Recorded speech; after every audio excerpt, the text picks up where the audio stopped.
With your help, we will take back the House. We will win the Senate. And then a Republican president will make a triumphant return to the White House. And I wonder who that will be. Who will that be? Donald Trump. Who will that be? President Trump. Who will that be? Donald Trump. Who will that be? President Trump. We have gone from America first to America last. Democrats are vicious. Remember this, it's true. Who would have thought that within 33 days we'd be bombing the Middle East? You can French kiss the guy next to you, yelling abolish the police. With your help, we will take back the House. We will win the Senate. And then a Republican president will make a triumphant return. Who will that be? Donald Trump. Who will that be? President Trump. Who will that be? Donald Trump. Who will that be? President Trump.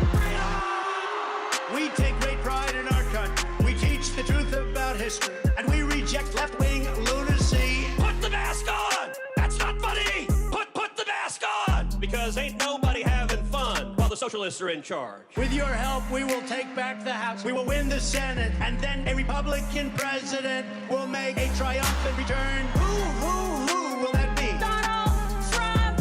Who will that be? President Trump.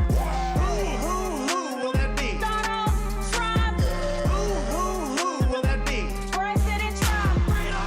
By the way, in Washington, D.C., Ernie is wearing mittens. Hasbro now wants a gender-neutral Mr. Potato Head. Fortunately, The best is yet to come. 3, 2, 1. who will that be? Donald Trump. Who will that be? President Trump. Who will that be? Donald Trump. Who will that be? President Trump.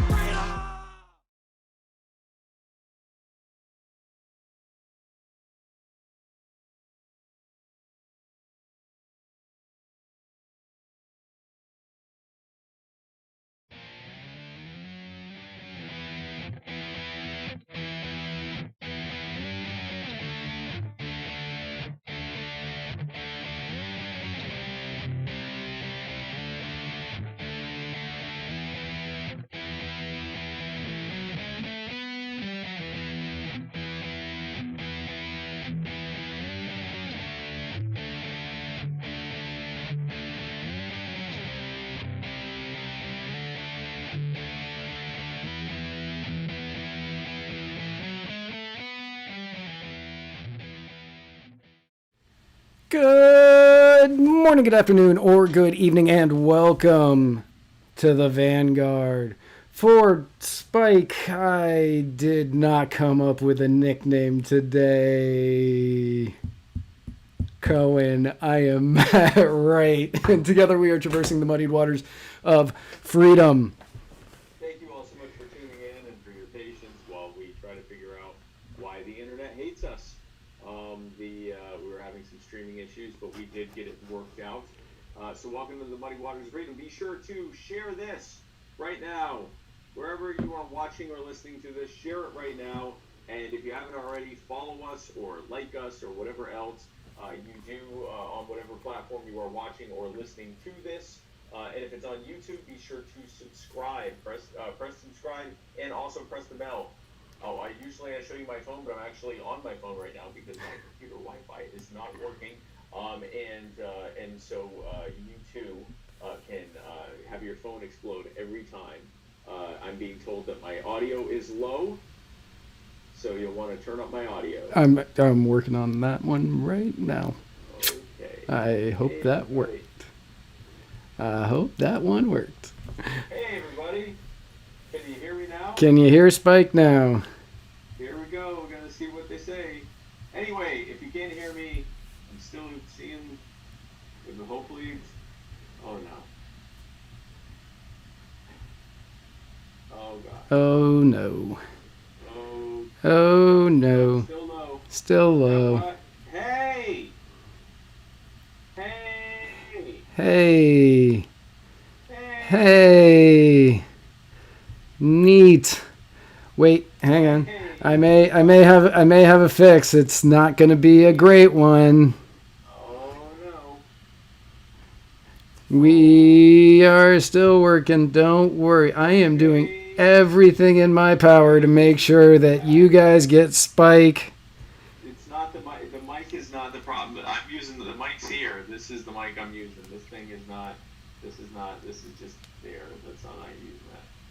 This is what's getting used right here. Yeah. Nope. Oh boy. My computer's not going to like me doing all of this. Oh boy.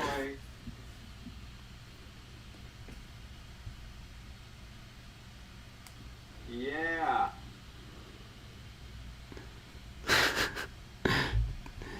There we go. I'll be back in a bit. Hopefully. Hey, everybody, it's me. Please tell me you can hear him. Can you hear Spike Cohen?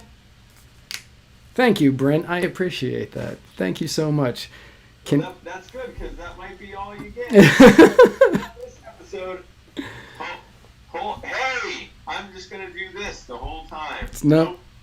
Yeah, no. No. Oh. Oh. Oh. God Oh. damn it. Oh. So to everybody watching, I found out literally like 5 minutes, well, about 45 minutes before the show started that I had to stream it, and I haven't done that in a long time, and I forgot how to set everything up. And I was like, oh, I'll do it the easy way, but I lost a cord to do it the easy way. So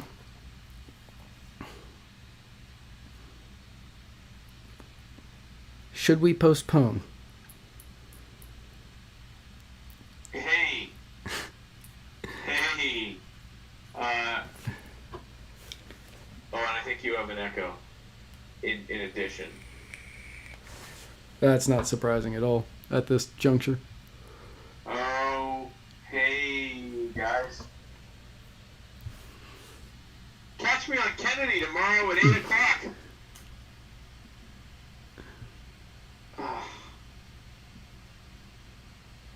No, it's not. There isn't a thing to fix Jimmy. He can't even hear me.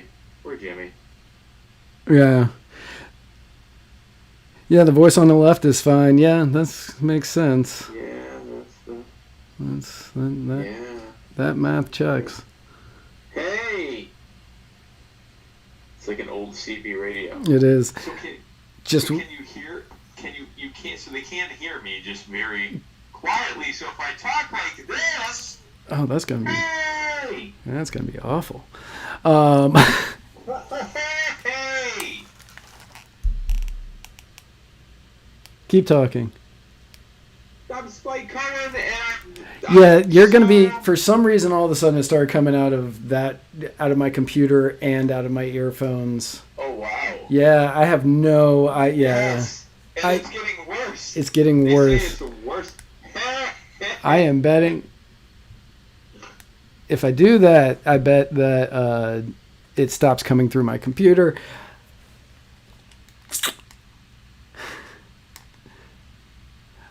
Here, I'm gonna write stuff down. I'm gonna write. You're gonna do the entire show writing things down. Our audio listeners are going to love that. It is what it is. Here, I'm gonna write in shorthand.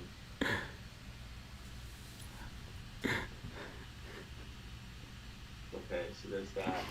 What? Go.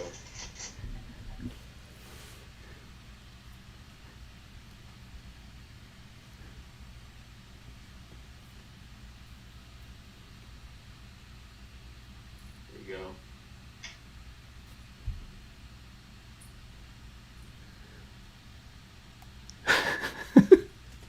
That's a smiley face. They can't hear me.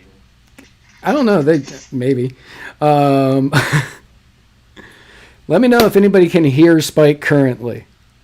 Hey, can anyone hear me currently?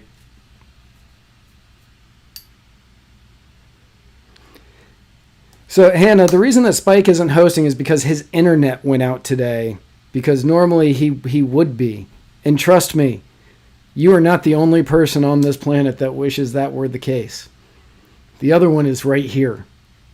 This one. Even though my video looks fantastic right now. Your video looks amazing. My video looks so good. It looks so much better. Oh, wow. They can hear me. It just sounds bad. Or they can hear you. It just sounds bad. And then you sound distant. I am distant. You are distant. You could just repeat everything I say.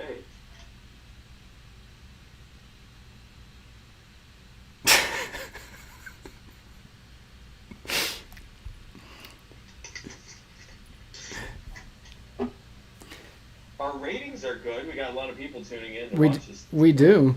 Nonsense. Facebook was like, they figured out a workaround to stream, and so we're going to do whatever we can to... He just sounds off in a distance. Okay, so you just sound like you're off in a distance, so we're just going to go ahead. We're just going to go with it. We're going to go with it. And to everybody tuning in for Spike's normal sardonic and intelligent stuff. I don't know. I'm still here. Yeah. Oh, you can hear me. That's right. That is right. I'm still here. You can. Just, it's just very... It's not good. It's fair. That's fair. It's just not good. I also totally forgot to... Hey, this episode is brought to you by Mug of Knowledge. It is smokable CBD, because we here at Muddied Waters are selling smokables, y'all. And they are all excited.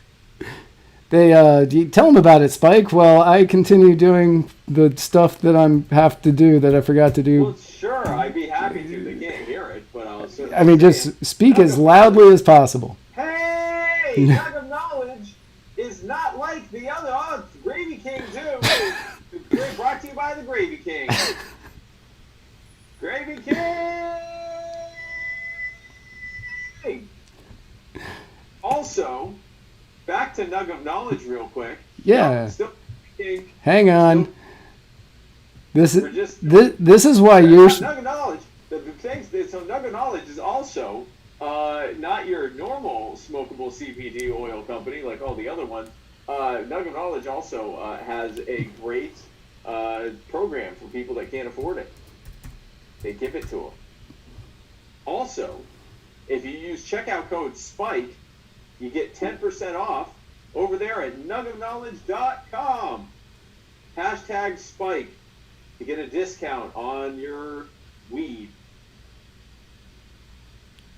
I'm sorry, smokable CBD. Smokable CBD. Also, brought to you by Mudwater, coffee alternative. Mudwater is the alternative to coffee. In fact, I got my Mudwater in the mail earlier today, and I can't wait to try it in the morning. Hopefully it doesn't taste like total garbage. We're going to find out tomorrow. If you never hear about Mudwater again, you'll know why. And if you do hear about it, they have Waffle House. So also, can we just go back to Mudwater real quick? Yeah. Okay. Coffee! Someone said that. Mudwater coffee alternative has masala chai, cacao, not just cocoa, but cacao, mushrooms, but not those kinds of mushrooms, normal people mushrooms, turmeric, sea salt, cinnamon, and that's it. And does that combination of things taste good? I sure hope to God it does, guys. But if you want to try some before even knowing what it tastes like, that's probably not a good idea. But go over to muddywatersmedia.com/mud and you can buy yours today. Or you can wait until tomorrow and you can find out for yourself what it tastes like when I tell you. This episode also was also brought to you by the Libertarian Party Waffle House Caucus, the fastest growing Waffle House caucus anywhere. I don't think there's another caucus built around the Waffle House establishment, but if there is, they suck and we're the best. Become a member of this caucus today by going to the Facebook group Libertarian Party Waffle House Caucus and becoming a member. If you want to become a fully credentialed, seated member delegate, then just go to muddywatersmedia.com/store and buy yourself a Libertarian Party Waffle House Caucus button. Oh yeah, if you're on Facebook, you get subtitles. So you get to get subtitles for this train wreck. For about this show. This episode also is brought to you by personal injury attorney Chris Reynolds, attorney at law. If you get injured personally in Florida, anywhere in Florida, then go to chrisreynoldslaw.com and he will get you money. Sure. And also, that's episode also. It's that one, not that one. Yeah. It's that one. By Black Organic Coffee, the most delicious cold brewed cold brewed the other organic coffee to ever be horrifically misspelled. BLVCK is not how you spell black, but that's how they spell black. Go to Black Brews, BLVCKbrews.com, because nothing matters anymore, and use checkout code MW, which spells beans to them. That's how they spell beans over there in the world of black coffee. So use checkout code BEANS, spelled MW, for free shipping today. Matt? So first and foremost... I'm going back to Reynolds. That's fine. First and foremost, I would like to thank the fine people at Siesta Cava for the cava that I'm drinking on today's episode. And I'll be right back. Oh, Jesus. Now, the beauty of this setup is that because it's on my Bluetooth thing right here, is I can continue to... I don't have, I might just go take a nap and do the show. Thank you. I appreciate that. I may just go lay on the couch while we do the show because I can continue talking. It doesn't really matter if I'm here. Someone gave us a donation. Thank you, J. Adam Weggs. For... Yeah, Adam gave us $5, probably to help us with our equipment situation. Right. But now to be clear, this is not an equipment problem. This is an us problem. Actually, we're gonna need a lot more money to make sure that we get right. But we need much more money so that we can learn how to take control of our own lives. Hey, the water is what I'm drinking. That's right. Yeah. To all of our sponsors, Blue Vanaka.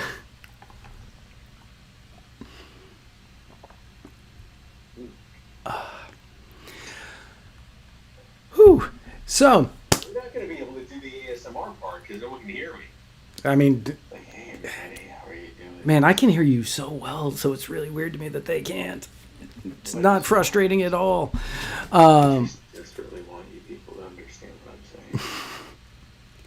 Oh, shout out to AJ Campbell for keeping me hydrated in Georgia this weekend. AJ Campbell is a nurse by trade, and she was routinely bringing me bottles of water all weekend long at the convention, which is good because I messed up my thumb and I'm on 5 different antibiotics right now. And so she wanted to make sure I didn't die. So she gave me I would drink an average of 6 or 7 bottles a day. So I peed a lot. And thank you, Adrian. So I peed a lot. Well, that's good. That's sure. Oh God. Let's just keep the train wreck going because why? Yeah, why the hell not? So that brings us to the fantastic and always wonderful cold brew black organic coffee, cold brew caffeinated rapid fire segment brought to you by blackbrews.com. That's blvckbrews.com. Use code MW for free shipping. For beans. Well, you don't get beans. You get grinds. No, MW stands for beans. Oh, gotcha. Yes. Kenneth Walker, the boyfriend of Breonna Taylor, who was there the night that she was murdered by police in her home after they broke in and opened fire, has had the attempted murder charges dropped against him. Good. Now, many of you who have been watching us for quite some time might be thinking, wait, I've seen this one before. You guys have said this. And yes, we did say this. He was cleared of attempted murder 2 months after Breonna's death, but prosecutors were able to bring the charges back up if new evidence came up. A judge ruled that the case was closed and he is no longer able to be charged with attempted murder, which is fantastic news. And if there is a silver lining of that case, it's that he is not going to be going to prison for, in no-knock raids. So there's actually two silver linings of this horrific story. One is that Kenneth will not be doing any time for defending his home against people that broke in, and also the fact that in Louisville, Kentucky, which is where this happened, they have banned no-knock raids. There will never be a no-knock raid again, and so that is good news as well. Unfortunately, someone had to die, and her killers are not being held accountable. And I actually want to talk about that briefly. The reason that her killers are not being held accountable is because what they did was perfectly legal. Yes. At the same time, what Kenneth Walker did was perfectly legal. It was legal for the police to break into their home because of this no-knock warrant, and it was legal for Kenneth Walker to defend his home, or their home, against people that broke in without announcing who they were. And this creates a legal fiction that bans shootouts, or this creates a legal fiction that makes shootouts in people's homes legal for all parties, even if someone dies. So it's just it's a terrible thing. We need to end no-knock raids. We got a $2 donation from Liberty Shamrocker. Thank you for the donation. This is not a microphone. This is an us problem. This is an internet problem. I have a very nice, expensive microphone here. I'm having to use this because we're having internet issues. Thank you for the $2. Yeah, if I had my cord for my mixer, all of this would have gone so much smoother. But I lost it in a move, and I had to figure out how to do it a different way very quickly. Something that AG just mentioned that in Kentucky they just recently made it illegal to insult cops, and that definitely, or they're in the process of that passed through the legislature. I don't know that that's become the law yet, but this is just beyond absurd. Police should not be above insult. They're human beings. Just Bless like you. Everyone else. Excuse me. And Adam Wakes, he also pointed out there was one officer that did get charged in the Breonna Taylor shooting. He was the one that didn't shoot her. He shot at multiple apartments outside, including the one she was in, and Yes. the police were in. So he could have potentially hit one of his fellow officers. He just started randomly shooting into all of the buildings, because that's smart. And he was charged, but the ones who actually killed Breonna Taylor were not charged. Right. Now, speaking of Kentucky, if you move just a little bit south to Tennessee, Tennessee's Election and Campaign Finance Subcommittee heard a bill proposal from Bud Hulsey on fair and equal elections. This was what, I just blanked on their names. Josh Eckel and Justin Cornett were on my show last week to talk about this. Right.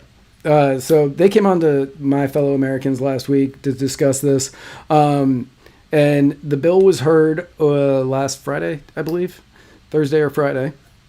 Yes. And it did not go as planned. So currently in Tennessee, third parties need signatures equivalent to 2.5% of the vote total in the last gubernatorial race. Or as of right now, 58,000 signatures to be included on the ballot. Which is insane. A Republican or a Democrat or an independent needs 25. Needs 25. So, a little bit unfair. So, Bud Hulsey decided that he wanted to make it a little bit more fair. He wanted to bring the number down from 2.5% to 0.5%. to 0.5%, which would have been closer to about 12,000-ish, 13,000, which still a lot higher than 25, but a much more attainable goal.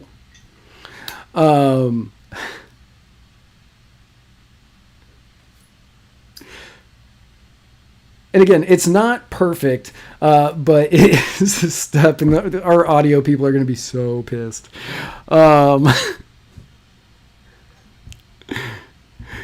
It is a step in the right direction.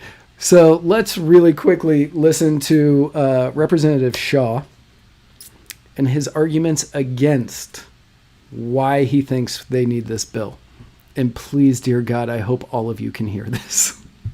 And I've been looking at this, and to be honest, been lobbied a whole lot on this. I really have. Here is what I'm wondering. I think in Tennessee, you got Republican, Democrat, and Independent. And to be perfectly honest, that's about the way Tennesseans think, out of one group or the other. They're either Democrat, or Republican, or they are an independent, which you can choose either one right now. Let's just say Libertarian or Green parties. I don't know which party would come closer to thinking like my party or your party, I don't know. But to add another party, to me, really takes away from all of us, from your party. When you put, somebody cut my mic off that. When you put a name on the ticket, if it's a Republican and a Democrat, an independent, Green Party, Libertarian, or whatever, people have tendency to vote with their group more so in some ways than they do for the character of the person that's on the ballot. So I think what we're going to do is split the voters up more. And we're already facing issues right now with the voting. And I mean, I know you know that, a whole lot of issues right now. And I think we're going to create more havoc by adding another party than we are if you just look on the ballot. And if you are Republican, you like this guy, this lady, or if you're a Democrat, you like this fella or this lady. You're an independent, don't like either one of them. But when you add that other party, then you're going to take votes away from other people that really think and believe the very same thing. I just don't, I'm trying to figure out, why do we need another party with the system that we've got right now? And that's with all due respect. I appreciate your efforts here, but I just don't, I can't understand what we are accomplishing. So that is now taking his argument there to its logical conclusion that if you have the voters have more options, that you're going to create, you know, disruption and havoc, as he put it. Well, then we definitely don't need two parties, because that just has two groups of people fighting each other. We need one party, and then that way everyone can get along. That's essentially what he said. Essentially. And while you may not live in Tennessee, and Representative Shaw may not be your representative, you have a Representative Shaw. I don't care what state you're in. There is one. You have a Representative Shaw somewhere in your state who believes exactly what he just said. And that shows you why it is so difficult for third parties, whether it's Libertarian, Green Party, Constitution Party, Reform Parties, the Socialist Party of America, whatever, I don't care. That's why it is so difficult. They make the barriers so high to make it so you cannot run. And they do this time after time because they know once a voice starts getting out there, it's harder to silence it. And if you, that's actually a good question. Is there was a volume button on the headphones? Is this helping? I can really hear the button click.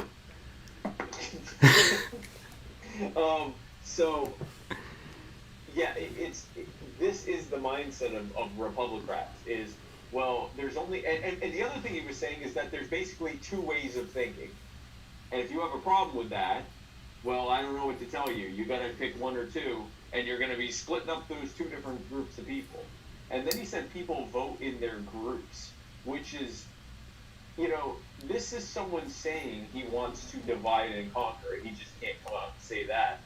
There was someone in the comments who said he should have just stopped with saying, I've been lobbied a lot. Yeah, that's correct. That's basically what this is about. Now, if that exchange there, if that statement there outrages, do you have the video of the vote? I didn't get the because No, that's fine. because you couldn't tell what happened. I was just gonna. I can tell you what happened. Yeah. So I actually showed the video of it, and if that doesn't make you mad, if that makes you mad, what you just saw, you're about to get a whole hell of a lot more mad, because that bill, the free and equal bill, that would knock down the votes required. Where's that? But instead of 58,000, it would knock it down to 13,000. From 2.5% to 0.5%. Yeah. Republicans still only have to get 25 votes, but everyone else, or ballot signatures, but everyone else has to get 13,000. That passed. It had the votes to pass. The yeses outnumbered the noes in the voice vote, and the chair of the committee decided that he heard more no's than yeses. Now, this wasn't some difficult thing to hear the difference where there were, 50 people saying yes and 40 people saying no, and, who could possibly tell the difference? It was 5-3, yes versus no. And the chairman, illegally and unilaterally, no, it was 5-3, but one of them had to leave. So it was actually 5-3. The voice vote was 4-3. Oh, okay. They had all already told the chair how they were voting. Oh, so gotcha. They knew that it was a 5-3 vote, and they instead voted 4-3. I was going on I was going to say on Josh and Jason's website about it. It said 4-3. Yeah, the voice vote was 4-3. Right. He knew it was 4-3, and he ruled that it was 3-4, that it was 4-3 against. And he did it illegally, and he did it unilaterally, and now he's refusing to let it come back up for reconsideration, even though they're getting the signatures of the people who said that they voted for it to say flat out, this should have passed through committee because we voted for it to do so. This is what Republican dominance looks like, and it's never going to end until we kick them out of office and replace them with libertarians, period.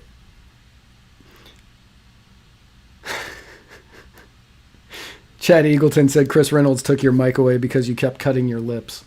Wow. Technically, I didn't cut my lips. I stabbed myself in the lips. So that's totally different. And people are right. You do kind of look like you're in prison. I feel like it. Right.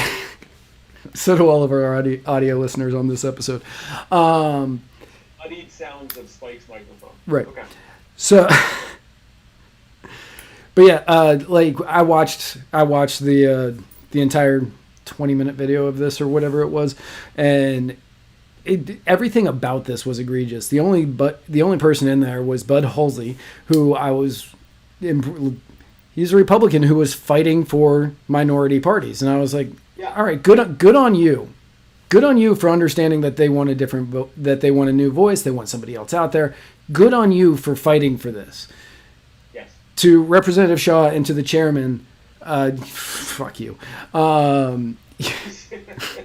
Just one for each of you.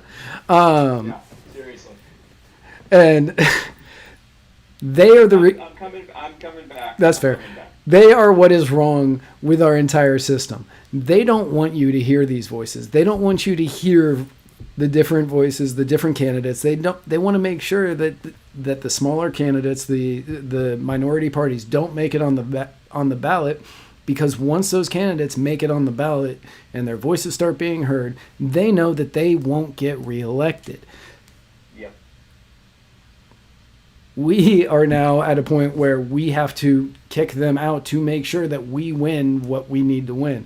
And it's going to be small. It's going to be, you need to start small. You need to win the local elections and then work your way up to the state elections and then work your way up to the federal elections.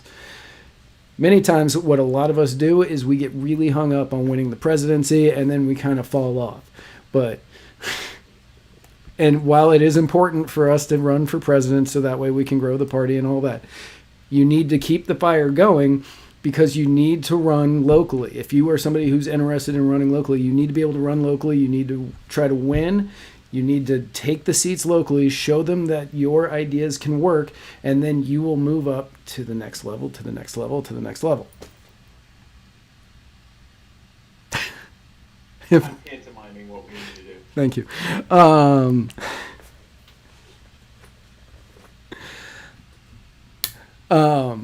So you have some interesting comments today. So yeah, Representative Shaw is what is wrong. STD. Got an STD from all the ASMR.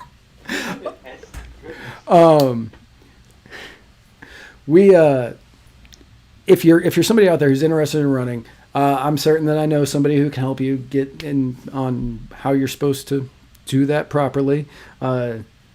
There also might be a podcast series about how to win an election as a libertarian. I think it's called Culture of Winning. Right. And there are roadmaps for people out there who want to do this and think that they have a chance of winning. You just have to follow the roadmap.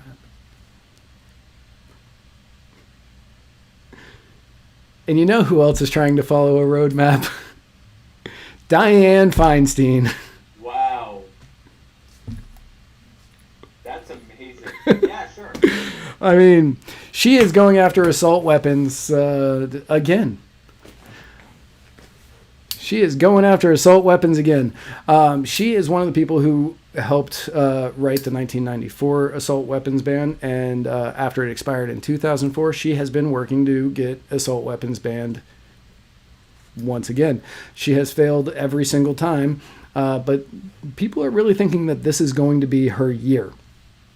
The bill that she has introduced is very similar to the 1994 bill. It prohibits the manufacture and sale of numerous arbitrarily defined firearms. It lists 205 military-style assault weapons. Those are going to be your AR-15s. I don't want to show how little I actually know about guns. Your AK-47s, your FN SCARs. The honey, they already banned the honey badger. Pretty much any kind of scary looking weapon that's pretty much just a semi-automatic rifle or pistol that looks scary. Right. It also covers... There's effectively no difference between any weapon that shoots .223 rifle ammunition, which is a small caliber medium game hunting weapon that you'd use for shooting like small wild game, and any other .223 semi-automatic weapon. There's literally no real difference in terms of the actual gun itself. One just looks scary, it looks tactical, and that's it. Right. She also covers a bunch of other guns with features that she just doesn't like. Anything with a pistol grip, anything with a forward grip, a folding or telescoping stock, a grenade launcher, a barrel shroud, or a threaded barrel are some of the things that she has included in this list. Now, in contrast with the 1994 definition of what constituted an assault weapon, it required 2 or more military-style features. The new proposal, and like the bills she has been sponsoring since 2013, says 1 of these additions is enough. Wow. So this is exponentially worse than 1994. Yes. Yes. Let me ask you, does it have a 10-year sunset period like the 94 bill did? No.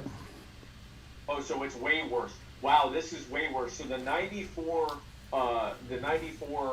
assault weapons ban, the only way they were able to get it through was with a 10-year provision that it would expire at the end of 10 years. In 2004, the Republicans were in charge of the House and Senate, and they almost got the numbers to be able to pass it, but George Bush said he would veto it if they passed it, and so it died in Congress.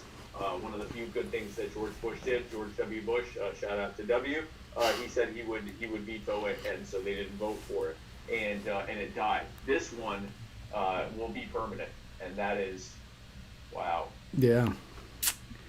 Yeah.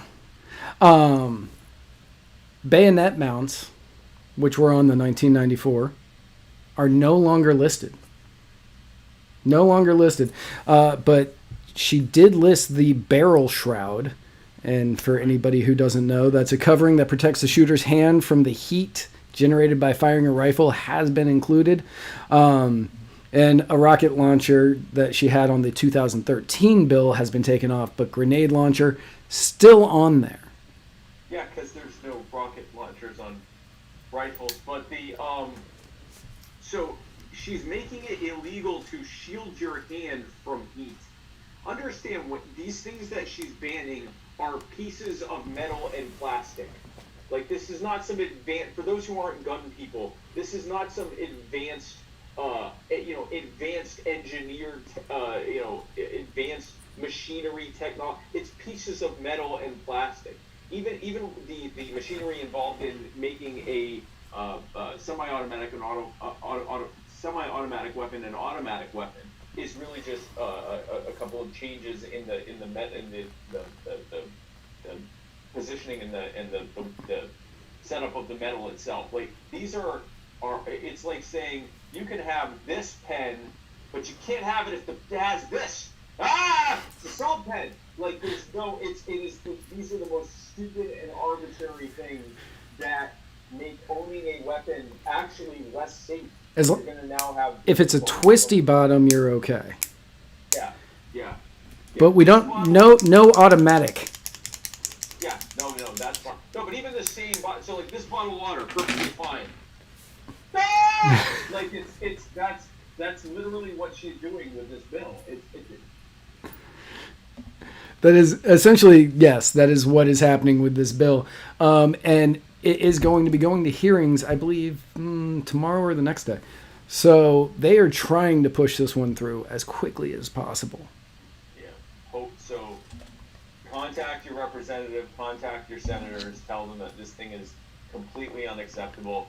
And mention to them the fact that all gun laws are disproportionately used against the poor and people of color and the homeless and the previously convicted and all the people who are always victimized the most disproportionately. The underserved and the marginalized are the ones who will end up filling our prisons, having not hurt anyone, but just for the fact that they own something to defend themselves that they were not allowed to have. This is something that if you live in a rural area out in the middle of nowhere and are, possibly in a better to do financial situation, you probably can still keep all your stuff and no one will even know. This is something that is going to be used against people who are always the ones that are disproportionately harmed by any of these laws, whether we're talking about gun control or the war on drugs or anything else.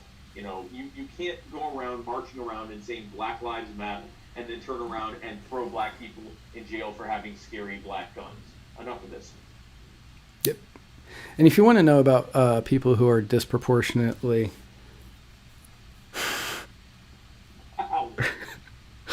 taken advantage of, let's go to our Cuomo accuser counter. Wow. This is fancy. Thanks. I made that today.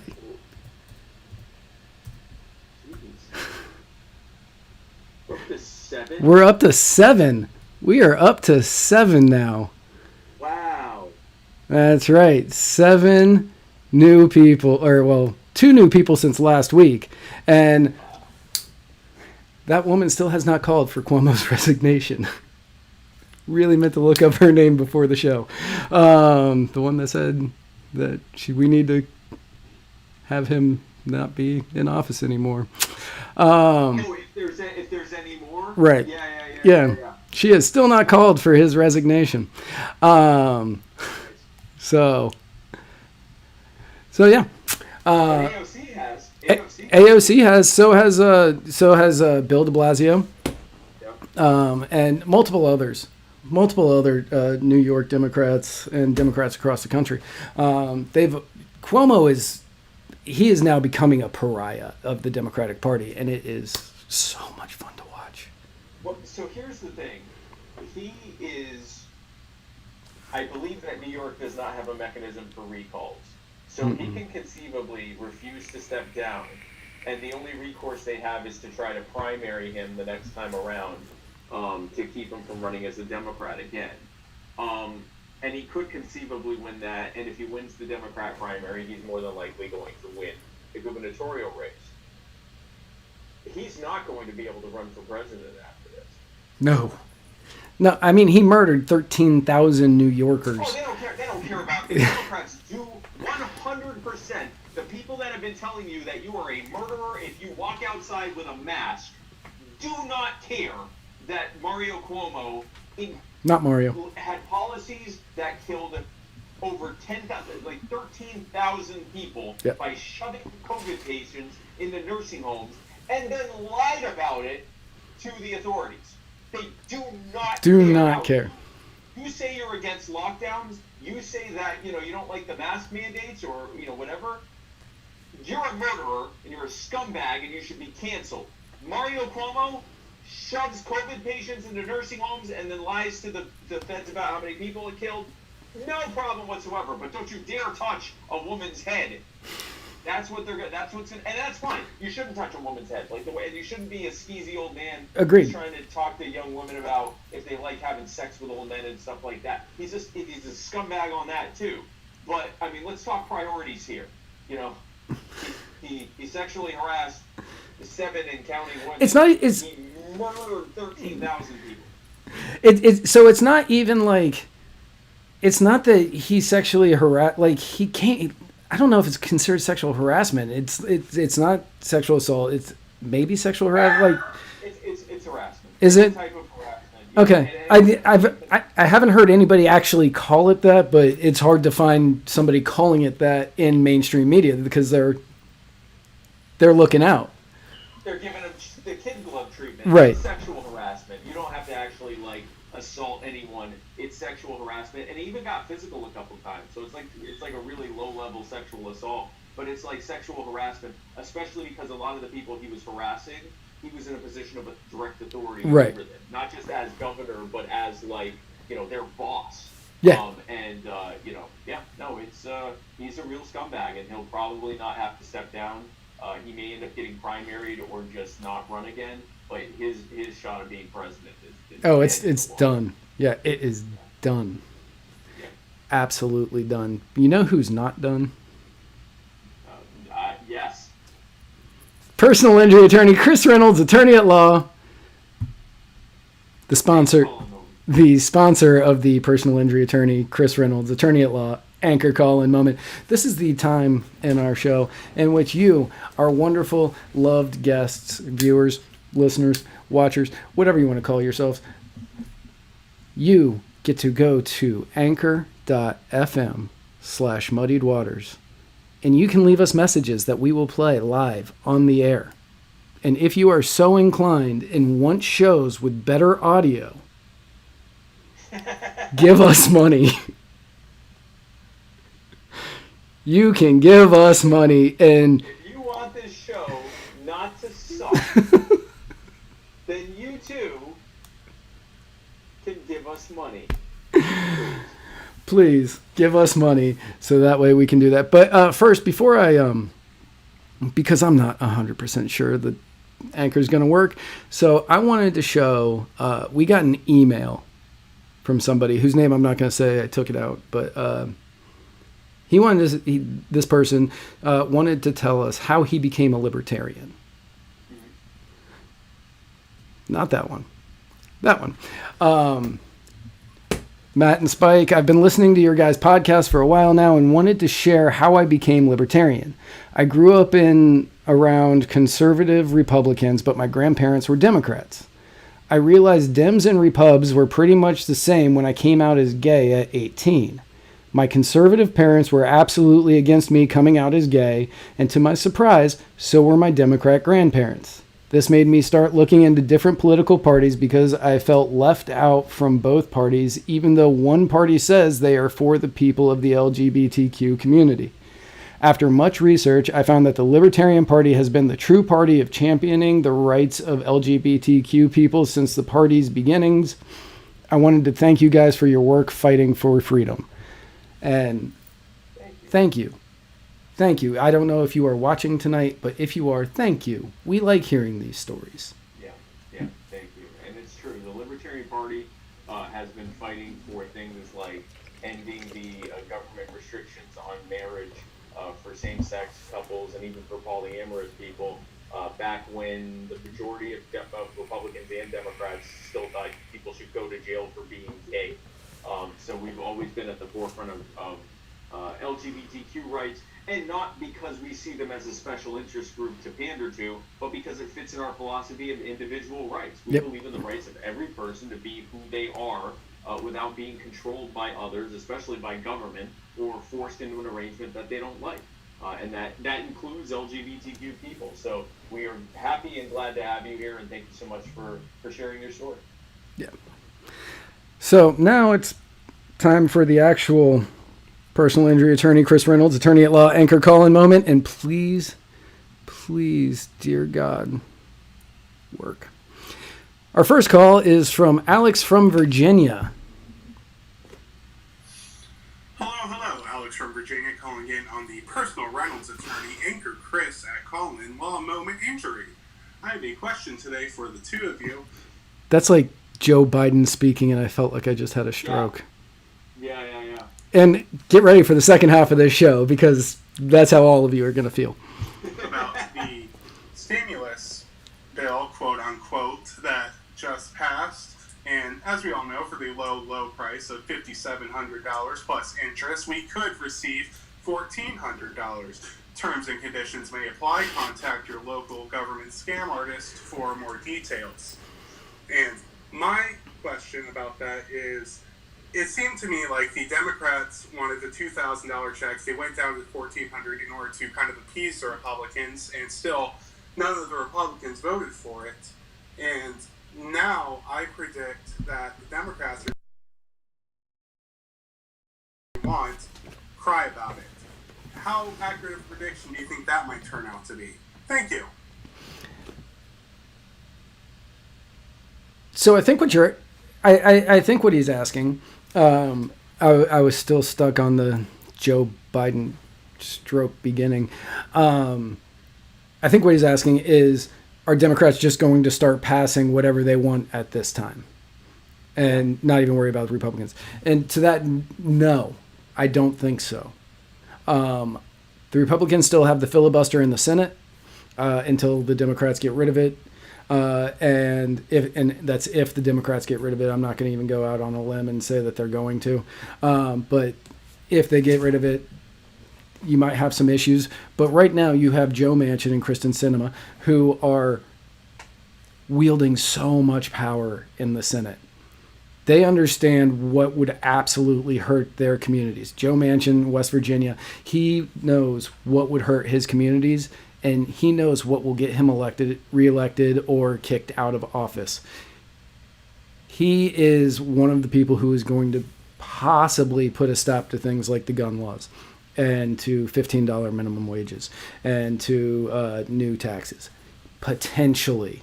I'm not going to say he's definitely going to do this, but he is like the wall that is going to be standing in the way. I don't think they're going to be able to just send everything through like they kind of wanted to. They're going to have a little bit easier of a time than the Republicans had for the last 4 years. But I do think that they are going to, but I do think that it's not going to be as simple of a time. Yeah, it's not. The Democrats are not a monolith on the specifics, and yeah, it's really a very split Senate right now, which is why I don't even think the gun control thing, or at least that one's not going to pass. I don't believe, but you should still reach out to your representative and your senators to make it clear how you feel about that too, regardless. But no, I don't think I don't think that they're going to be able to. This is not what the Senate that Barack Obama had, the 60-40 Senate he had, where he was able to just call all the shots. This is a much more divided Senate, and even in the House on certain things, they have a very small majority there. Better margins for them than in the Senate. I just want to break down some numbers here for the stimulus. Okay, we have gotten, well, many of us, not everyone, but many of us have gotten a combined, once this $1,400 stimmy comes through, a combined $3,200. That's not focusing. Anyway, a combined $3,200. Now, put this in perspective, that they have spent so far of the money that they have allotted themselves. If you factor in the stimulus bills, the Federal Reserve spending that has been legislated for, and administrative executive actions, they have already spent $6.6 trillion, and there's an additional $4.1 trillion for them to spend without having to pass any additional legislation, meaning a total of $10.7 trillion that they will be able to spend probably by sometime in the summer. And again, this is without any additional legislation. They will be able to spend $10.7 trillion. Now, if you take $10.7 trillion and you divide that by the 328 million Americans that we have in this country. Now, keep in mind, again, not every American, only about 100 and something million Americans got any stimulus spending. But if you multiplied it by every single American in this country, including newborn baby, like everyone in this damn country of any age, convicted felon, everyone, every single person could have gotten $32,621.95. Now, we don't support stimulus spending on this show, because what's happening instead is you're getting stuck with a bill with interest for $32,621.95 for all the stimulus spending they've spent. That doesn't include all the other money they've spent during that time. But that's what you're getting stuck with a bill, which is why we're against all stimulus spending. But let's just say they went ahead and did the stimulus spending, but instead had simply given you the money directly. How much better off do you think we'd be right now if we all got $32,621.91? Also factoring in that, again, even then you'd be screwed, because then you'd still be stuck with the bill for it. No, instead, many of us, I think around 2/3 of us, around 2/3 of us have gotten $3,200, a tenth of what all of us could have gotten instead. But instead, we're getting stuck with a bill for every single American, which is actually worse, because a lot of Americans don't pay income taxes, which means that if you take it by just the 200 and something or so million tax-paying Americans that pay income taxes, your number goes up a lot more, that you and future generations will have to pay off in taxes with interest, because this was not taxed directly. This was printed out by the Federal Reserve and went to the federal government in the form of 40-year Treasury bills and bonds that you and your children and their children and even their children will have to pay off with interest. With interest. So our next question comes from a first-time caller, and I'm honestly terrified. Here's one from James Ray.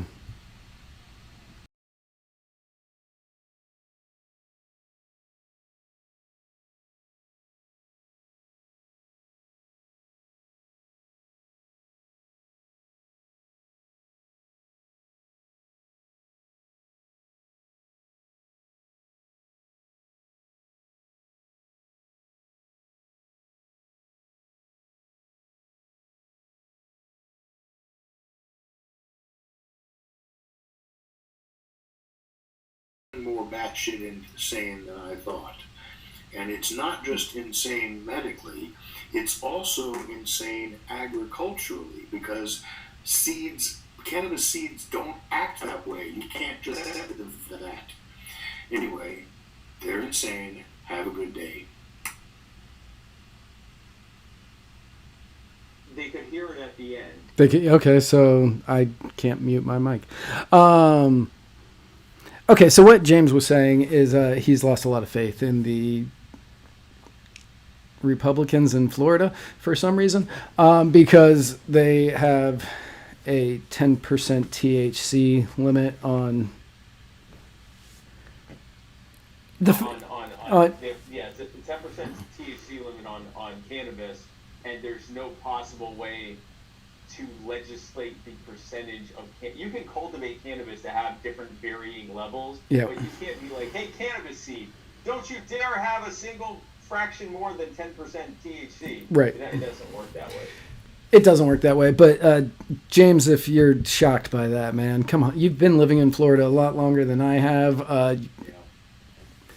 We passed medical marijuana, and then they said no.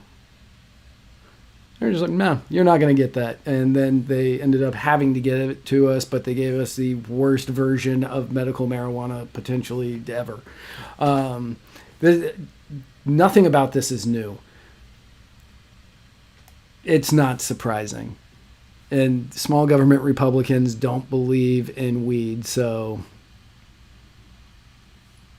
It's the devil's life. So I actually heard someone who said, I'm a small government Republican, and I, in theory, don't think government should tell you what to put in your body. But the problem is, Democrats smoke weed.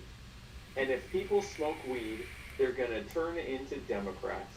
And I said, do you smoke weed? And he said, yes.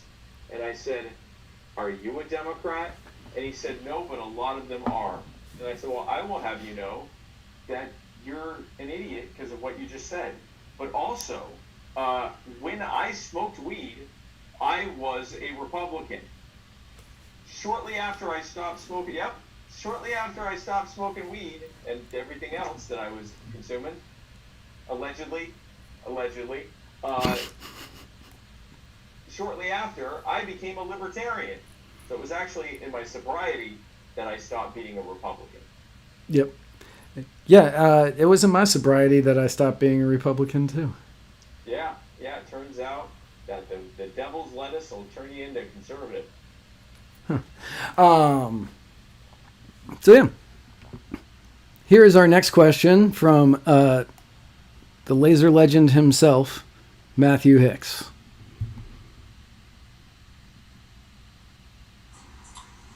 Hello there, guy on left end Spike. This is Matt Hicks calling in on the personal injury attorney Chris Reynolds, attorney at law, anchor calling moment TM. I keep hearing a lot of talk lately about people losing all their guns in boating accidents. And I just wanted to say that I don't even have a boat. What I have is more guns than friends. I have a 300-foot-long driveway with a locked gate, 7 really loud dogs, and cleared fields of fire in every direction. The hell I need to lose guns in a boating accident for? Hashtag lose a legend. Well, that's good. But all of us don't have a 300-foot driveway and parking dogs in it. I know how many friends Matt Hicks has, and it's a lot. It's a lot. And he has more guns than friends. That is a lot of guns. I think he has 1,000 guns. Oh, so not by he. I was gonna say he doesn't have more like that many more guns than friends, like one. Yeah, I know. I think it's like he has 999 friends. I think every time he gets a friend, he gets another gun just to make sure that the numbers stay solid. Just so everybody can be armed should it ever need to come to that. In case it gets too bad, he can start his own little Matt Hicks army that he's doing, but we're all going to be wearing top hats. Top hats and not catching foxes. Chico Mitchell says bug out at Mac's place. Mac's place would be an ideal bug out spot, honestly. Like, I mean, he's even got a pool. It's nice there. He's got a farm. And a donkey. And if someone can get the fox, he'll love him. And I believe he's looking for help right now to set up a fence or something. He contacted me and he's like, hey, are you good at setting up privacy fences? And I'm like, I'm not good at setting up anything. I'm not remotely handy. I'm techie, but not handy. And he's like, can you lift heavy objects? And I'm like, well, heavy is relative. Heavy is relative. Heavy is relative. I can lift things that are heavy to me. Right. I don't know what you need me to lift. But yeah, no, I think he does one of two things when he makes a new friend. He either buys a new gun or unfriends an existing friend. Like he's got a fixed limit because he's like, listen, I don't have enough money to buy another gun. So, hey, Phil, screw you, Phil, get out of my life. And that way you can keep the balance going. Now, if you don't have however many acres and barking dogs and privacy fences, if you want to lose them in a boating accident, I know a guy with a boat. Just saying. Just saying. So here is our next call that I'm not sure who it's from. Hi, you guys. It is Sarah and Rick, obviously. Hi. I am so annoyed by equal ballot access being shut down in Tennessee, mostly, if anything, or more than anything rather, because Johnny Shaw's argument as to why is the equivalent of a toddler not wanting new kids to play with him on the playground because he can't control the group and the majority of the outcome anymore. It is so infuriating, and I just wanted to know your opinions on if you think Tennessee is ever going to come around, and what is it going to take? Because it blows my mind that somebody in that role and of that age can have an explanation for something that is so remedial. So, thoughts? How do these people be in charge of anything? It hurts my brain. That was... Well, yeah, I mean, a Republican politician hearing that there would be more, parties involved that they wouldn't have control over is pretty much, it's almost as extreme as you hear from someone in leadership at the Libertarian Party when they hear that people want to join their party that they can't control. Oh, wait, what? Yeah, no, that's terrible that they're doing that in Tennessee, and that's a bad thing that happened there. That is a terrible thing that happened there. And yeah, honestly, the only way that we're going to be able to change it is to get good libertarians running. And third parties, not just libertarian, third parties across the board, and get them running. Yep. For these are the kinds of offices. So there have been libertarians elected to state representative offices. These types of offices, not in Tennessee, but in other states. We're able to do this. And, like Matt said earlier, it's great for us to have a presidential ticket. We absolutely need it, if for no other reason than ballot access requirements in some states that require us to run a presidential ticket. We need to focus on the races that we can actually win. Local races, state legislative races, regional races, and eventually be able to build up, as Matt was saying before, and I was pantomiming while he was saying, build up to having a presence where we can actually win these bigger races. But that's not going to come until these states stop locking us and others out, and we can win their spots. We can take Johnny Shaw's seat. We can take Tony Rudd, I think his name, the chairman who illegally decided that it lost.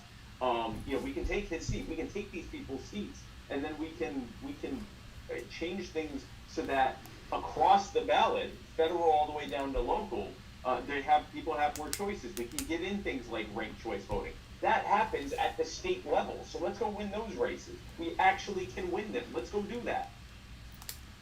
Yep. Exactly what Spike said. Well, thank you for calling in. I do appreciate it. I wasn't sure if it was you or if it was AOC.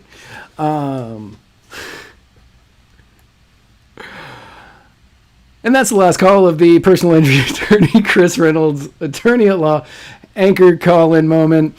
Thank you to all who tuned in. If anybody out there wants to be included, all you have to do is visit anchor.fm/muddiedwaters, and there you can leave messages and donate, and we could potentially hire a sound guy and somebody to actually do a lot of this stuff. Someone asked earlier, where can they donate to get me a mic? Again, this is not a microphone problem. This is an internet problem. We had to switch over what we were using because my internet wasn't working, and so I'm having to use my Bluetooth headset because I'm doing it through my phone with phone data, and that's why it sounds like this. But I will not stop you from giving us money. So if you PayPal us at muddiedwatersmedia@gmail.com, give us a bunch of money. Oh, this episode is also brought to you by Joe Solosky, 2022. Joe Solosky, yes, it is. For governor of Pennsylvania, and if you want to help Joe Solosky run, Joe is the key that Pennsylvania needs for its success. That's not what his phrase is, but that's how I said it. It's close enough. Joe is the key to Pennsylvania's success. And if you want to help Joe in his run as libertarian for the gubernatorial mansion in Pennsylvania, go to Joe Solosky. That's JoeSols. JoeSolOski.com. You can help him today. I forgot to spell them. JOL. Just a bunch of letters. I'm just gonna alphabet soup this. Jimmy Lee. No, I don't need a mixer. I need a cord for my mixer. My mixer. I lost the cord in my move. So I don't. Tragic moving accident. Right. So I've got a mixer. I was setting it up, and then I went, where's the cord that goes to the computer? And I can't find it anywhere. So I need to pick up a new one of those. And should this ever happen again, we will be much more prepared, I hope. So, Joe Biden. Joe Biden addressed the nation for the first time in his presidency last Thursday. It was on the anniversary of something. Oh, happy anniversary of 15 days to slow the spread, by the way. That was 1 year ago today. 15 days to slow the spread.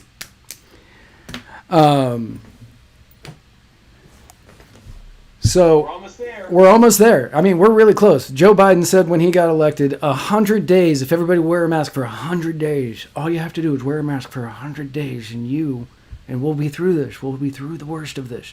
So Joe Biden spoke, and it started out just as you would think every Joe Biden speech would begin, with him messing up the sixth word. Good evening, my fellow Americans. Tonight, to light. And I should have let that go a little bit longer. I was making these last night, and I should have let it go a little bit longer because he has this moment of, well, I may as well just stop now.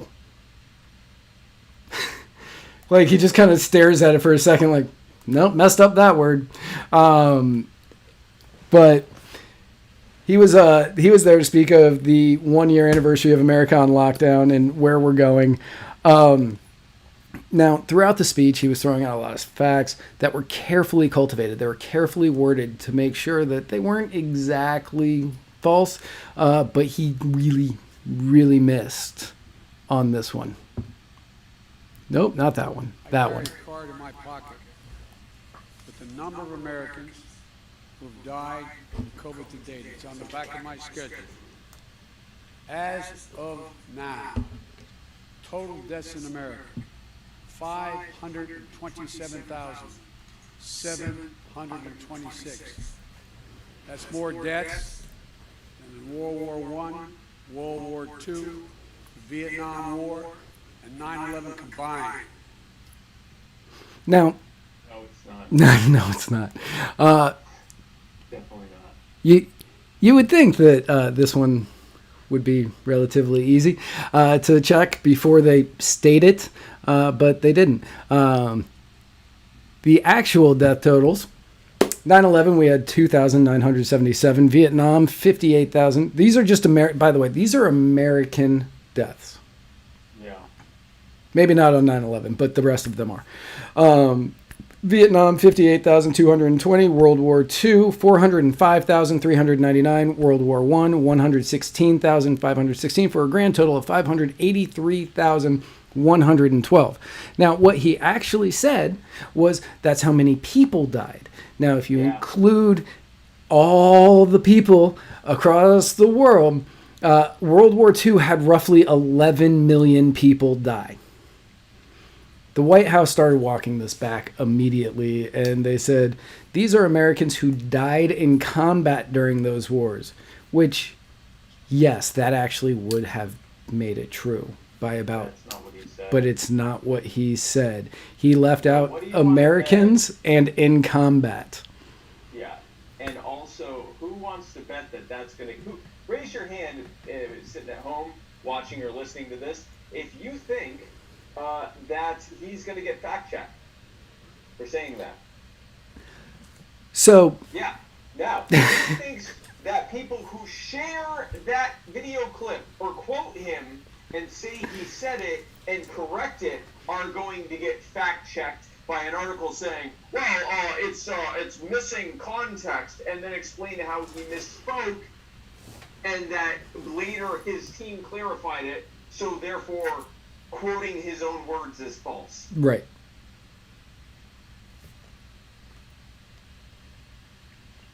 Yeah. Yeah. Yeah. That is absolutely correct. Yep. Now, throughout most of the speech, for anybody who hasn't seen the entire thing yet, I don't blame you. I just don't. But throughout the entire thing, he was tugging at the emotional heartstrings of Americans. It's been over a year since grandparents have been able to hug their grandchildren, and parents haven't been able to see their children, and all this, which are all things that he supports. He has supported all of this, and now he's going to... He supports all of those things because it allows them to have control. But he was hitting on a lot of these issues. We missed out on graduations. We missed out on graduations. Things we need, like graduations, because he said it like 3 times. Birthday. But he supports all of these things. He does. Continuing, he supports all of these things, the bans or the eliminations of all these things continuing. And then he said, but you can have all of them back. All you need to do is get the vaccine. So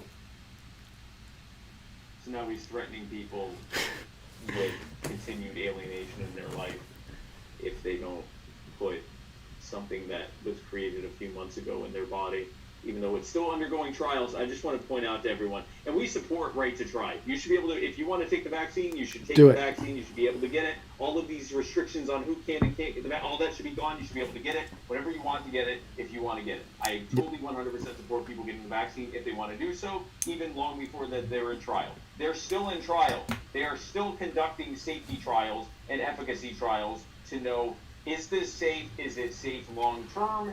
Does it work, and will it work long term? They don't even know for certain that it actually reduces transmissibility long term, and they're not for certain that it won't require boosters longer term. Now, it might not. It might be something that the immunity from the vaccine lasts for years. So far, the immunity seems to be lasting, but again, it's only been around for a few months.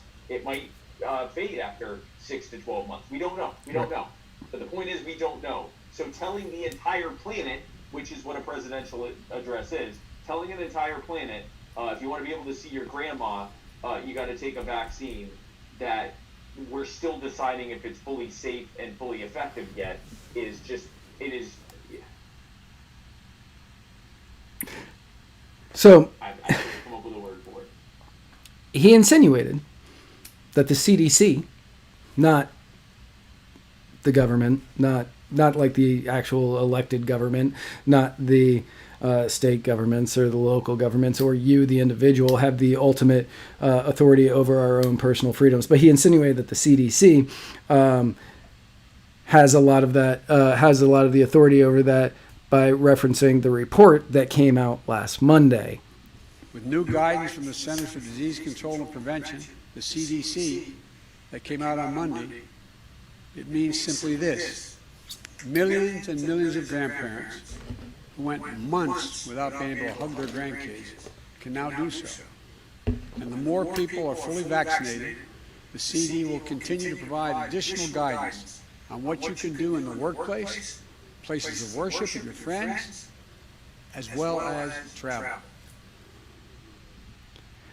So there he's saying that the CDC is he said the CD, but the CDC is what is in control of what you can do in the workplace, places of worship, travel. No, you do.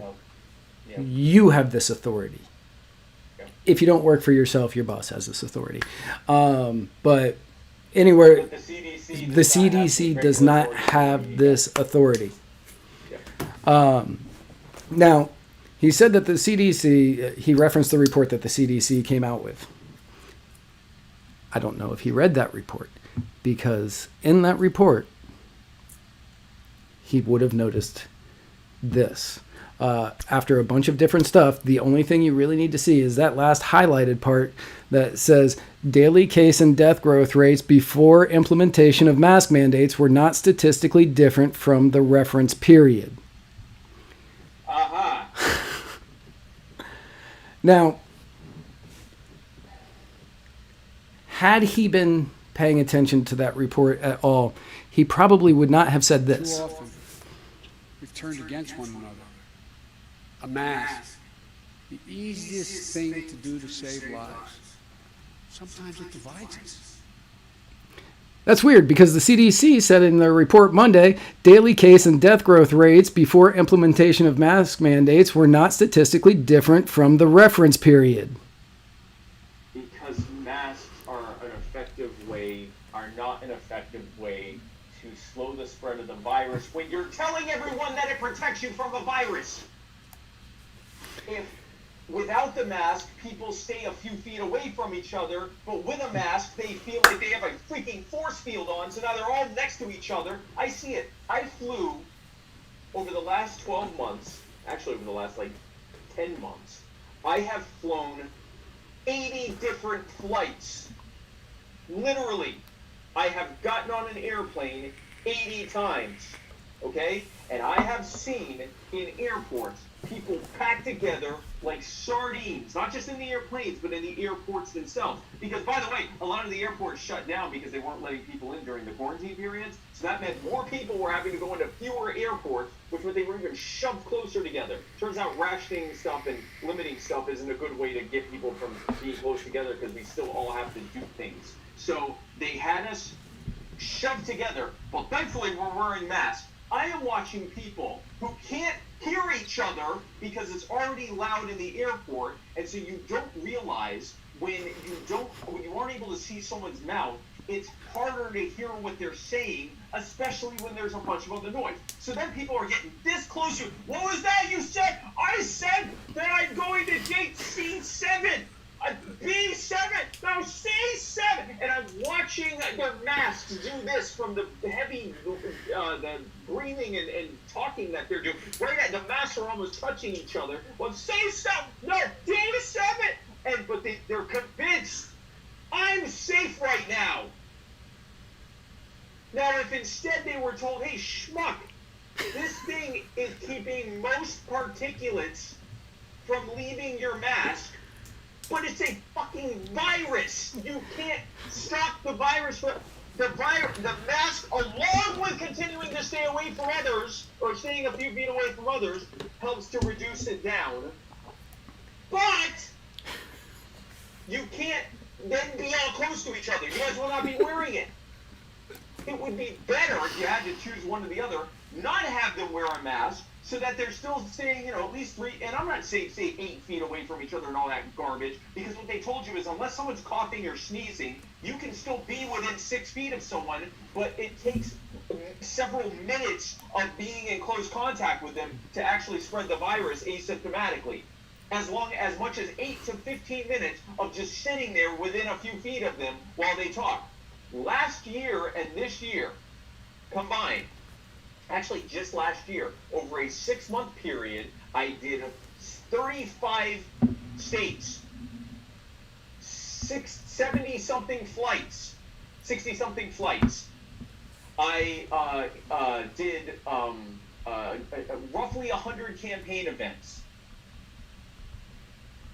Not even including the airports and the airplanes, just including people that, came to my events and my luncheons and my dinners and my fundraisers and all that. And I was well within 6 feet of tens of thousands of people, often not wearing a mask. Now, if you include the times that I was around people in airports wearing a mask, you're now in the hundreds of thousands of people that I was around last year. I was around a lot of damn people. I was in the top 0.001% of people who were around other people within 6 feet of people, okay? And I stayed negative of COVID the whole time, and I know that because I got tested routinely to make sure I wasn't inadvertently being a super spreader.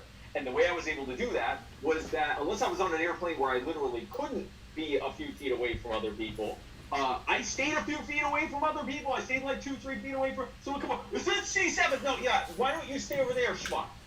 And when I was not wearing a mask and I was out, I would try to do stuff outside. And if I was within a couple of feet of people, I'd only do it for a minute or two. Oh, hey, thanks so much for your support. Want to take a selfie?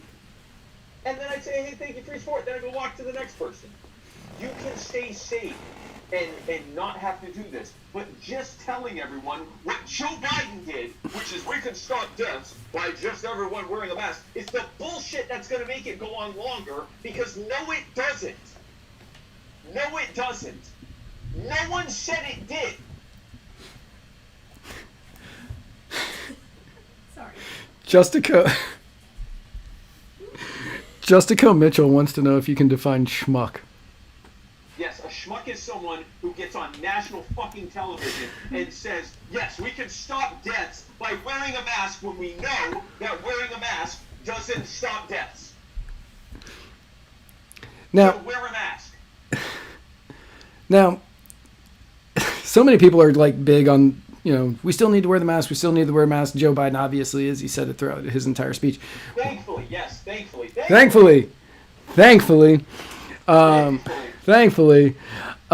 But if you were to take a look at, I don't know, let's just pick some random states like Florida.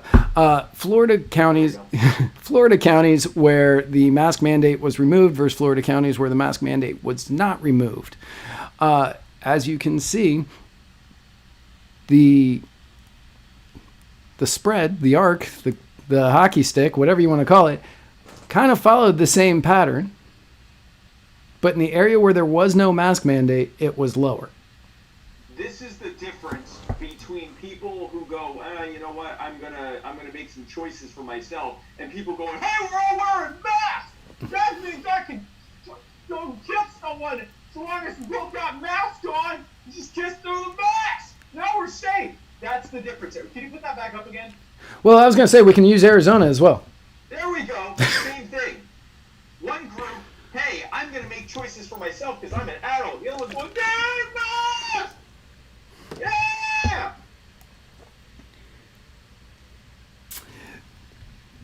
So in the areas where there are no mask mandates, deaths are, I believe both of these are deaths, daily new, so in Arizona that's daily new cases. In Florida, it's daily new cases, yeah. Yeah, it's cases and deaths are going to track roughly the same. Roughly. They pretty well standardized the treatment protocol for people with more, severe iterations of COVID. Now, Biden doesn't care about that. No. But what Biden needs? What Biden needs is us. Yes. But I need you. The American people, I need you. I need every American. And that's not hyperbole. I need you. Just in case you didn't know. Did you say what? Oh, you know what he needs us to do? Do you have that clip? I don't. Oh, damn it now. I don't. Here, I'm gonna play it on my computer, and you're not gonna hear it. Shit. I actually wrote that clip into the notes.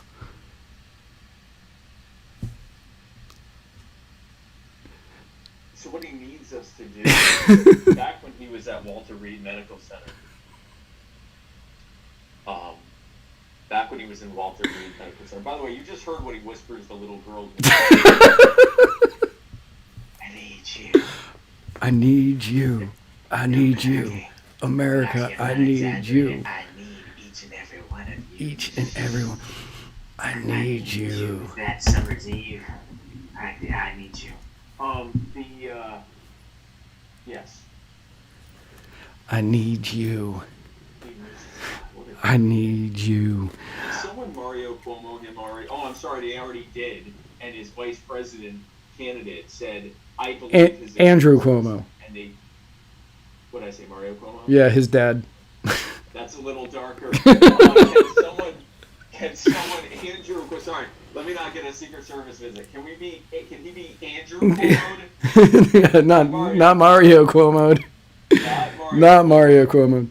Andrew Cuomo. Can he be the alive Cuomo, please? And have, but he was already Andrew Cuomo. It's arguable that he was already Mario Cuomo. Fair. Now, then, towards the end of the 23-minute speech, that he took no questions. No questions. Again. He said he tried to unite the country poorly by saying this. I need you to get vaccinated when it's your turn and when you can find an opportunity. And to help your family, your friends, your neighbors get vaccinated as well. Because here's the point. If we do all this, if we do our part, if we do this together, by July the 4th, there's a good chance you, your families and friends will be able to get together in your backyard or in your neighborhood and have a cookout and a barbecue and celebrate Independence Day. That doesn't mean large events with lots of people together, but it does mean small groups will be able to get together. After this long, hard year, that will make this Independence Day something truly special, where we not only mark our independence as a nation, but we begin to mark our independence from this virus. Guys, if you are waiting to get permission from the chief executive of the federal government to meet with your family in your backyard to celebrate Independence Day, then this ain't Independence Day, folks. Like, give me a break. Nope. I mean, now, I understand Trump is he was terrible. He narcissistic, egomaniacal, megalomaniac, bombastic, obnoxious. Terrible policies.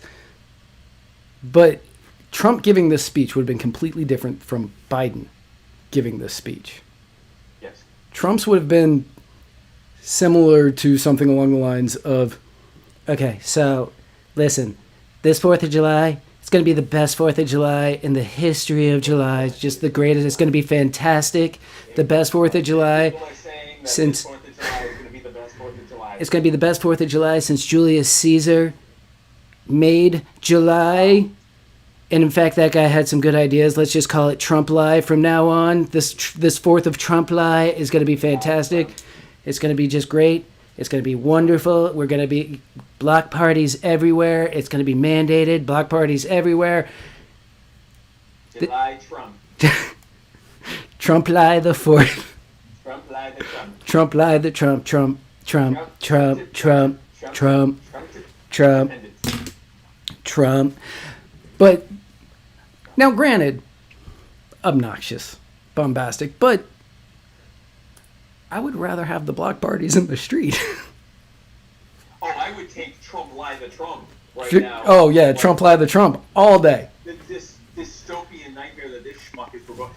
First of all, can you imagine being so tone-deaf and tin-eared that you don't know that an increasing number of Americans are already having block parties in their backyard already because they're so sick of this bullshit to begin with that they're done with it? They're seeing the numbers. They're seeing that the lockdowns did nothing. They're seeing that it has much more to do with your own personal responsibility and the seasonality and population density of different areas than anything doing with government policy. Like, I've seen it. I've seen the same people that were giving me a hard time about campaigning last summer and going, oh my gosh, you're killing all everyone's grandparents, that are now going, guys, maybe we should start doing salsa. I mean, I don't want to call out anyone in particular by any stretch of the imagination, but you definitely are not watching this anyway. So, all the people in the salsa, some of the people in the salsa community who were giving me a hard time for dancing in Miami, who are now going, well, maybe we can.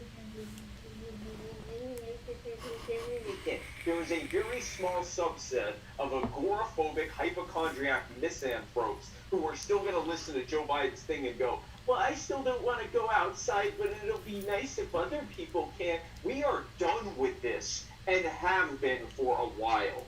Putting aside the fact that absent a roughly 3 or 4 week voluntary quarantine period that I had after I got really, really sick after the New Hampshire primary, it was this time last year, that I involuntarily did not go anywhere because I went into a doctor's office and said, hey doc, I'm really sick after being around tens of thousands of people from around the planet. Do I have this coronavirus thing? And she said, we have no way of testing for it.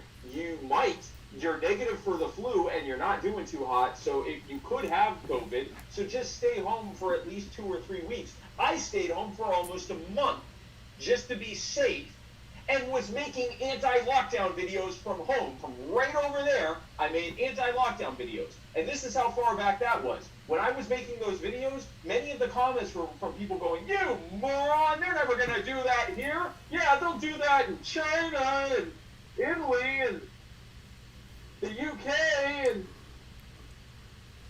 Canada, but not here.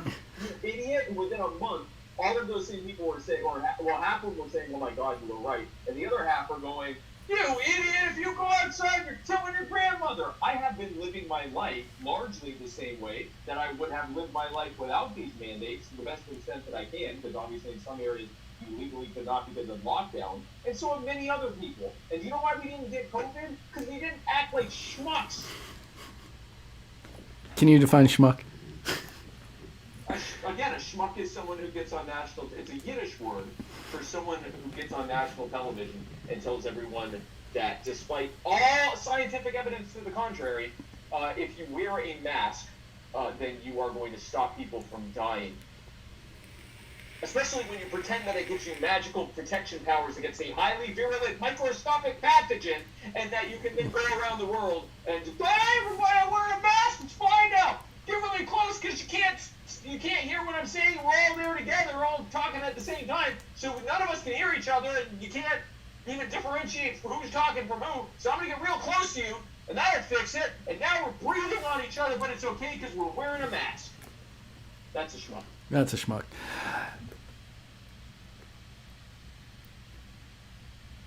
So, Biden's so Biden's speech really failed to unite anybody. I'm pretty certain that anything he's ever said has failed to unite anybody. But so he went out, and you kind of see why he doesn't go out very often and do things.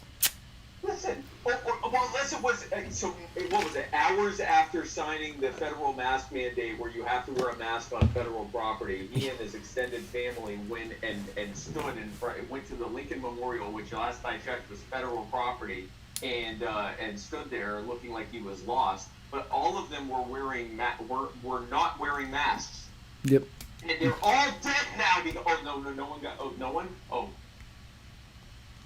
Well, anyway, they weren't wearing masks in violation of his mandate. And when Jen Psaki about it, she said, well, they take lots of precautions. Yes, so can we. She also said, do you really think that these are the issues that we should be concerning ourselves with right now? Yes. No. Yes. Well, no, we shouldn't be. So get rid of the mandate. Right. We should not be worrying about people wearing masks. I agree with that. But if he's going to tell everybody else to, yes, we should be worried about whether or not he is. Yes, that is something that we should be concerned about, because why are you creating rules for everybody else in this nation that you and your family don't have to do? That is unacceptable. Yes, those are what we need to be focusing on right now, because that is what you and all of your cronies in D.C. and every state capital across the country have been doing for so long, is you're making laws for us that you are not going to follow yourself. You're circling back. You're circling back. Circling it back. And the thing is, And it's like you said, they're doing it across the country, and not only are they showing that they believe themselves above the law, but they're also showing that they don't believe their own bullshit about these mandates. Because if they did, they'd be following them just as strictly as they want you to save their lives! Yep. So who do you have on tomorrow? Tomorrow, I need to get better at this. It's almost like I have so tomorrow at 8 p.m. I'm going to be on Kennedy on Fox Business. Kennedy is a local news program on the network. Podcast. Yeah. She's an up and comer. She's a comer. She's a real comer. And I really see some hopes in her. I think she's doing some fantastic stuff over there, so I want to give her some support. She's doing some big things. Doing big things over there, over at the Fox Business. And so I'm going to be talking. I don't know yet what the subject is or the time, but I will know probably tomorrow. They usually tell me around lunchtime what time I'll be on and what the subject's going to be. I might be doing a panel. Last time they had me on two different, or a double panel. I was on for like a half hour. So I don't know. I might be debuting my new segment that I have. I don't know what they have for it, but I'll be on there, and we'll find out what it's all about. And that will be on at 8 p.m. Eastern is when her show goes from 8 to 9. So some point on there, but follow my social media and we'll let you know when we know. And then at 9 p.m. Eastern, I will be on my show, My Fellow Americans, and I will have on David Preston, who is a journalist and editor. He's the founder of Bama News Now, which is one of the larger independent news outlets in the country, but they're based out of Alabama. We're going to be talking about how independent news is becoming increasingly disruptive and divergent in our news media cycle, and covering some of the stories he's been writing the past few weeks, and then on Friday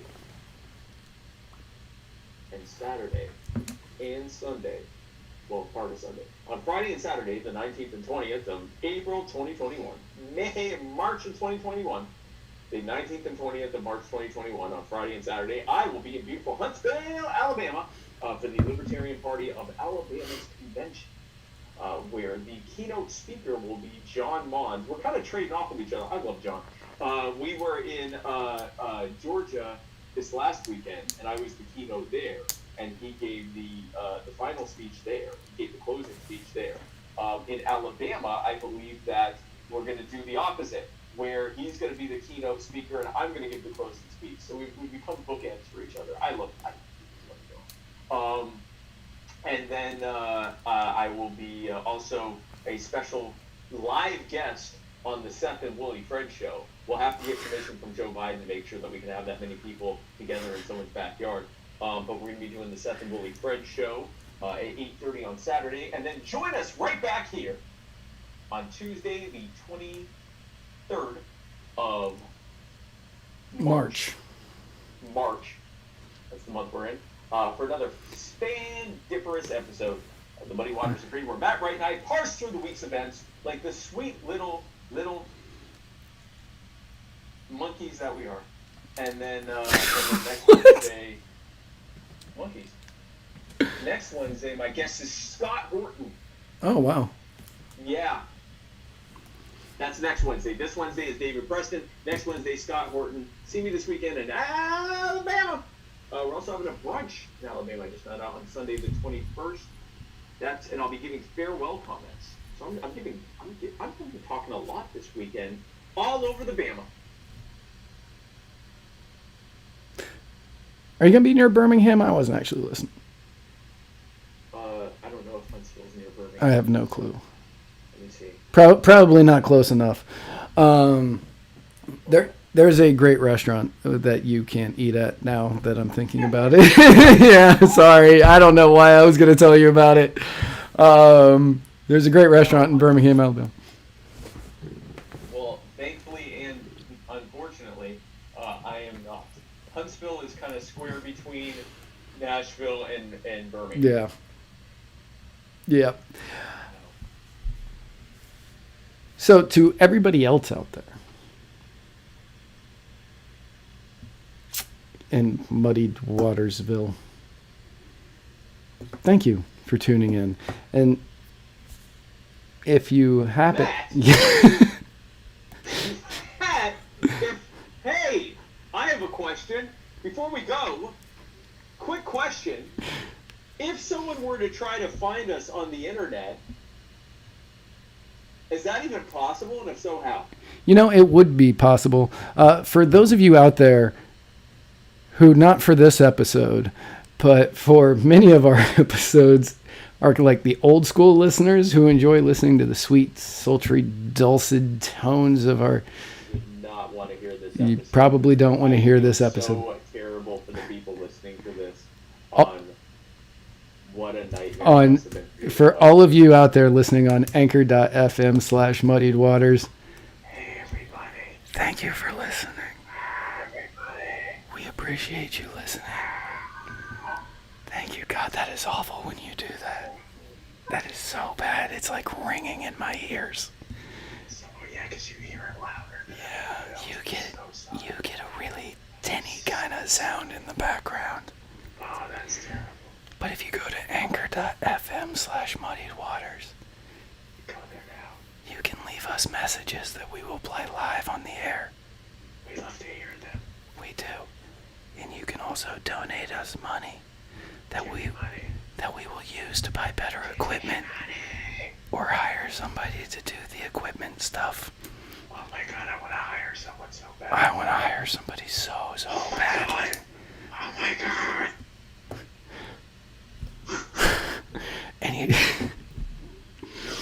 And you don't have to donate us money for us to play the messages, but we will love you more. Or you can find this and every other episode at muddiedwatersmedia.com. Well, that is fantastic. I'm so excited about everything you just said about the internet that I was completely paying attention to. Thank you so much, everyone, for tuning in. Let's see what the comments are saying. It's not going to be good. I know it already. Get a room. There's the thing with wings. Yeah, producer, we need to produce. Someone asked me to circle back to Schmuck. So again, in fact, that's actually what we do in Judaism. Whenever a young male is born, on the 8th day, we circle back on the Schmuck. Is that what the Passover's all about? No, that's what circumcisions are about. Oh.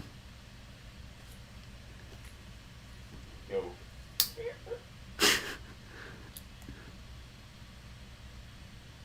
Well, thank you all for tuning in.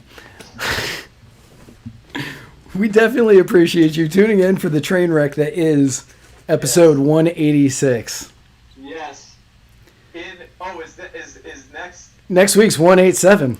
187 on a valuable member of the law enforcement. Oh my God! I hope some Derek Chauvin news comes out. On episode 187. On episode, oh God, that would be so perfect. About the hot dog. We are like $896 short of the hot dog. Yeah, it's not even close, guys. You're not gonna get there. At least $800 for me to get hit with the salmon hot dog. And now my lip's healed for the most part. So we can do it again. But we need the money. But we definitely need the money. I'm not saying you have to give us money. We're going to keep doing the show. But if we want the salmon hot dog. Production quality, video-wise, is going up like by light years. The bar is being raised there. The audio, though, I don't know what to do. We need an audio guy, and the only way to get that is for you guys to give us money to hit Spike in the face with a salmon dog. Yeah. Yeah. It's what we need. What is it? You want my money drop a mixtape track? How many more times do I have to play mixtape tracks? I mean, it's the point. You also can't play. Yeah, you can't play a mixtape track right now. You're on your phone. Oh yeah, because I'm on my phone. Yeah. I can't. I'm on Zoom. I can't do it right now. Right. Right now, it's just not even possible. You guys are all getting your stimmies. Thank you, Justico. Everyone's getting your stimmies. muddiedwatersmedia@gmail.com via PayPal. Send to family or friend. Boom, boom, boom, boom, boom, boom, boom. Send to family or friend. And you give us $890, Spike gets hit in the face with a salmon dog. This can be your reality, America. This can be real. This can be what all of you have wanted.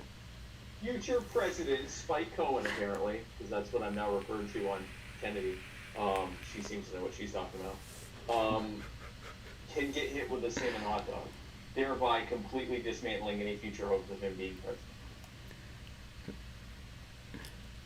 For $890.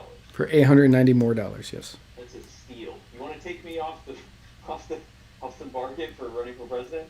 Then $890. $890 does that right now. You can certainly try to claim me as an independent. I won't stop you, but they might. So, folks, thanks again for tuning in. I'll see you tomorrow with my guest, David Preston. And then I will hopefully see you in Huntsville. I keep looking up at my camera. Huntsville, Alabama. But thanks so much for tuning in. We love you so much. And where we're going... We don't need roads.